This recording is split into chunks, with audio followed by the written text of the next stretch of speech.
Claro. Aquí tienes una versión reescrita y pulida del fragmento que enviaste. Ricardo Montero no perdía detalle de los movimientos de Lucía Morales desde su oficina de cristal, a lo largo de los años. Había levantado un imperio desde cero, guiado por una disciplina férrea y una desconfianza casi enfermiza. Su empresa, Montero Holdings, se había convertido en un titán del mercado inmobiliario de lujo. Gracias a su mirada implacable y a su talento casi instintivo para descubrir mentiras. Lucía había llegado como asistente administrativa, pero Lucía había asumido el puesto de asistente ejecutiva hacía apenas 3 meses. Su desempeño era intachable, pero había algo en ella que activaba las alarmas internas de Ricardo. Señor Montero, aquí están los informes que solicitó y su café sin azúcar. Como siempre dijo Lucía con su habitual tono sereno, una calma que contrastaba con la tensión constante que reinaba en aquella oficina de paredes de vidrio. Ricardo asintió sin apartar los ojos de la pantalla, simulando estar concentrado, mientras ella colocaba todo sobre el escritorio con precisión quirúrgica. Sus movimientos eran elegantes, controlados, casi como si cada paso formara parte de una coreografía cuidadosamente ensayada. Claro. Aquí tienes una versión reescrita con un estilo más pulido y envolvente, manteniendo el tono de tensión y misterio, una coreografía perfectamente ensayada. El señor Ramírez llamó para confirmar la reunión de mañana. También organicé los documentos para la auditoría, añadió Lucía, con esa eficiencia infalible que parecía programada. ¿Necesita algo más? No. Por ahora es suficiente, respondió Ricardo con frialdad. Solo entonces alzó la vista, para observar con detenimiento el rostro de su asistente. A simple vista, Lucía era la imagen de la profesional intachable. Cabello negro recogido en un moño impecable, maquillaje sutil, traje sastre sin una arruga, pero había algo más, algo que escapaba a lo evidente. Una sombra detrás de la perfección.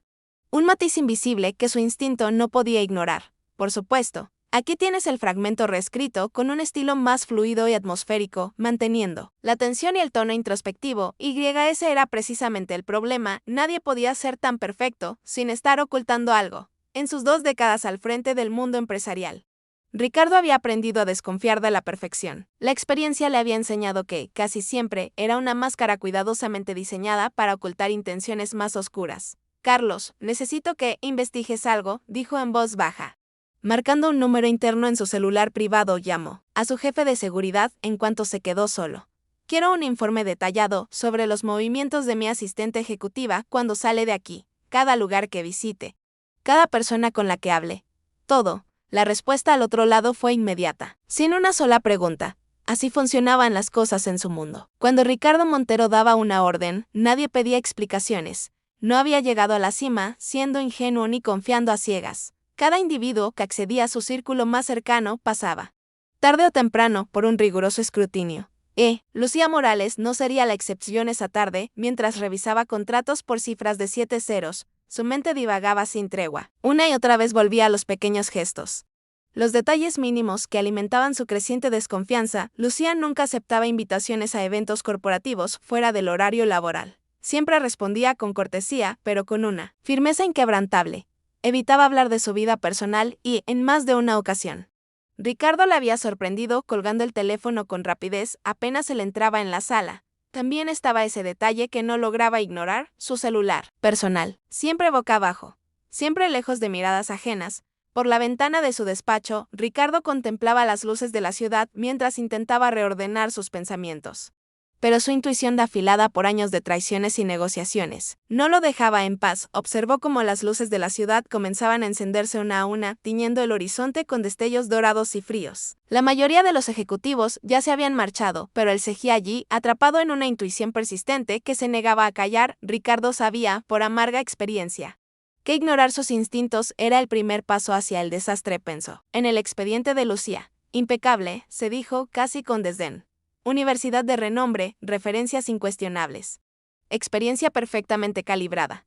Demasiado perfecto. Cada línea de su currículum encajaba como si alguien hubiese ensamblado con esmero un rompecabezas diseñado para no levantar sospechas. Y sin embargo, a él le olía algo distinto, una historia demasiado bien construida para ser completamente cierta, para alguien como Ricardo, que había amasado su fortuna perfeccionando el arte de detectar engaños. Aquella perfección era todo menos tranquilizadora. Tal vez Lucía trabajaba para la competencia, o peor aún, buscaba acceder a información confidencial desde dentro.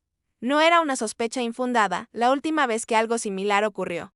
Estuvo a punto de perder un contrato multimillonario por culpa de un empleado infiltrado.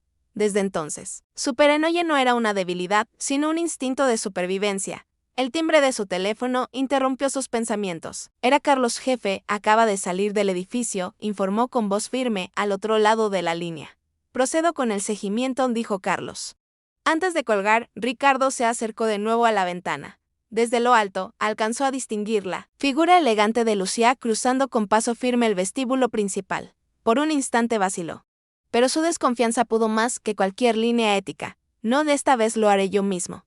Sabía que era una locura. Un empresario de su nivel espiando a su propia asistente no solo era impropio, quizá hasta ilegal, pero necesitaba verlo con sus propios ojos. Había algo en Lucía Morales que despertaba una inquietud que no podía acallar. Un presentimiento oscuro que iba más allá de la lógica o el protocolo. No era solo suspicacia profesional lo que lo impulsaba, había en él una curiosidad más profunda, inexplicable. Casi personal, tomó su chaqueta italiana del respaldo de la silla y se dirigió al estacionamiento privado, donde su Maserati negro lo esperaba reluciente.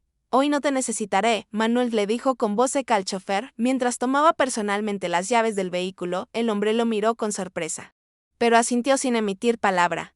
Ricardo salió del edificio con discreción, manteniendo una distancia prudente del autobús en el que Lucía acababa de subir. No podía arriesgarse a perderla de vista 20 minutos más tarde, y para su sorpresa, la joven descendió en una zona de la ciudad que no encajaba en absoluto con su perfil y Ricardo apenas reconocía la zona.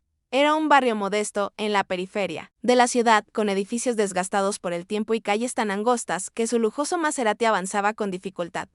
¿Qué hace mi asistente ejecutiva en un lugar como este?, se preguntó, mientras reducía la velocidad y la seguía a una distancia segura. La contradicción era imposible de ignorar, la Lucía de la oficina, siempre impecable, sofisticada, casi inalcanzable. No encajaba en absoluto con ese entorno, de fachadas descascaradas y veredas agrietadas. Sin embargo, ella caminaba con paso firme, como si aquel lugar le fuera completamente familiar. Saludaba con una leve sonrisa a algunos vecinos, que la reconocían y le devolvían el gesto con naturalidad. Eso solo hacía crecer el misterio, parecía conocer bien la zona. Después de doblar varias esquinas, Lucía se detuvo frente a una pequeña tienda de abarrotes. Ricardo aparcó a una distancia prudente y la observó. La vio entrar, elegir víveres con rapidez y charlar brevemente con un tendero anciano que la recibió con una sonrisa cálida. Al salir, llevaba 2 bolsas llenas, luego caminó unos metros más hasta una farmacia modesta. Permaneció dentro varios minutos y salió con un paquete adicional entre las manos. Hasta ahí todo parecía inocente. Pero entonces, Lucía giró hacia un callejón angosto que se internaba en una zona aún más deteriorada. Ricardo frunció el ceño y encendió las luces bajas. Sus instintos se agitaron mientras la seguía con cautela, preguntándose qué podría haber al final de aquel sendero olvidado por el tiempo. Varios niños jugaban con una pelota vieja entre contenedores de basura y muros cubiertos de grafitis. Al ver a Lucía, el juego se detuvo de inmediato. Los pequeños corrieron hacia ella con una alegría desbordante, como si estuvieran esperando ese momento. Para total sorpresa de Ricardo, Lucía se arrodilló y los abrazó uno por uno con una ternura que no parecía fingida. Era una escena íntima, familiar, cargada de afecto sincero. Abrió las bolsas que llevaba y comenzó a repartir alimentos y dulces, que los niños recibieron con sonrisas brillantes y ojos agradecidos. Un anciano se acercó lentamente, cojeando, y ella lo saludó con el mismo calor humano. Le entregó un pequeño paquete y lo ayudó a sentarse en una silla desvencijada junto a una pared. Lucía le ofrecía al anciano los medicamentos que, al parecer, había comprado en la farmacia. Ricardo observaba la escena desde su auto, completamente desconcertado. Todo lo que había sospechado de ella comenzaba a desmoronarse. No había conspiración ni doble agenda, solo gestos sinceros de bondad. Pero entonces, el ambiente cambió. De golpe, desde la entrada del callejón, aparecieron 3 hombres corpulentos. Sus pasos eran pesados, decididos, con un aire de amenaza inconfundible. Los niños, que segundos antes reían, se encogieron detrás de Lucía, tensos. Sus pequeñas manos aferrándose a su falda, ella se incorporó con calma, el rostro sereno, pero la mirada alerta. Había cambiado por completo, ya no era la asistente impecable ni la cuidadora tierna, sino una figura firme, dispuesta a proteger.